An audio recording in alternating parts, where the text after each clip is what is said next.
Bonjour, je suis ravi de partager avec vous ce petit moment de pause pour vous parler un peu de facilitation de co-développement professionnel managérial. Alors pour parler notamment de la fin d'une séance de co-développement, avec quelle réflexion nous nous retrouvons, eh bien, je vais partager avec vous les questions en fait qui me sont venues ces derniers temps. On y va? Allez, c'est parti.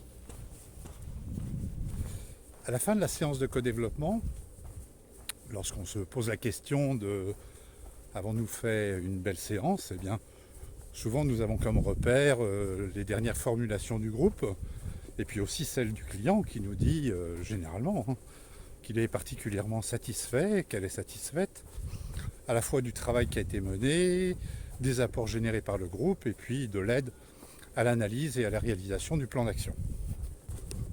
Qui plus est, à la fin de la séance, sur la phase de régulation du groupe et de la formulation des apprentissages, eh bien, j'ai pu insister particulièrement sur ce qui a été formulé par les membres du groupe, sur l'usage qu'ils peuvent avoir, non seulement des idées phares, mais aussi peut-être du plan d'action et des impacts sur le contexte professionnel du sujet sur lequel nous avons travaillé.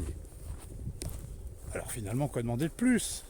Le groupe est content, le client est content, le facilitateur peut être satisfait, d'autant que nous avons pris un autre rendez-vous pour la prochaine séance de co-développement, donc tout va bien.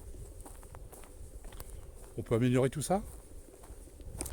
Alors je ne sais pas quand remonte votre dernière facilitation de groupe de co-développement, mais j'ai envie de partager avec vous les questions que maintenant, systématiquement, je me pose à la fin d'une séance de co-développement, une fois que le groupe est parti. Et peut-être que ces questions, vous avez envie de les partager avec moi. Alors les questions que j'aime me poser à la fin d'une séance sont de trois ordres. La première a trait à la protection du groupe et plus particulièrement celle de la personne qui a porté le sujet, qu'on appelle généralement le client, la cliente.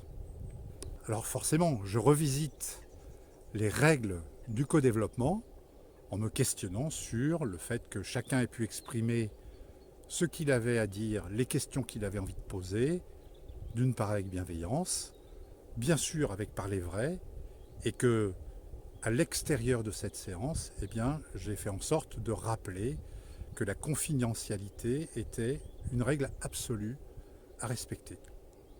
Alors, dans cet esprit de la protection, je pense particulièrement à la personne qui a donc porté le sujet, et j'essaie de me dire, à la fin de la séance, est-elle restée maître de son sujet, de ses intentions, de ses envies?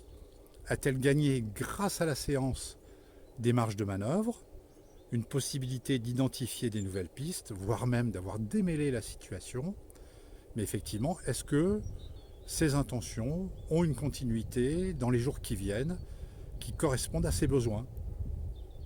Le deuxième point sur lequel j'ai envie de me questionner à la fin d'une séance concerne le groupe, et plus particulièrement ce qu'est l'objectif absolu du co-développement professionnel, c'est-à-dire l'apprentissage.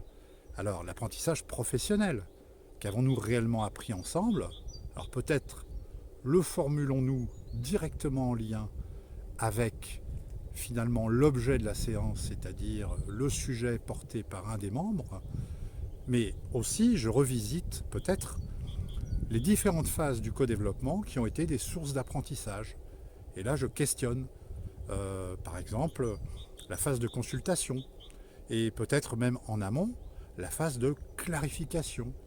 Le groupe a-t-il pu apprendre sur sa façon de s'interroger, de développer son empathie, d'être à l'écoute de l'autre? Et donc, à quel moment, au fur et à mesure de la séance, dans les différentes étapes, j'ai permis au groupe de se rendre compte qu'il était en train d'apprendre?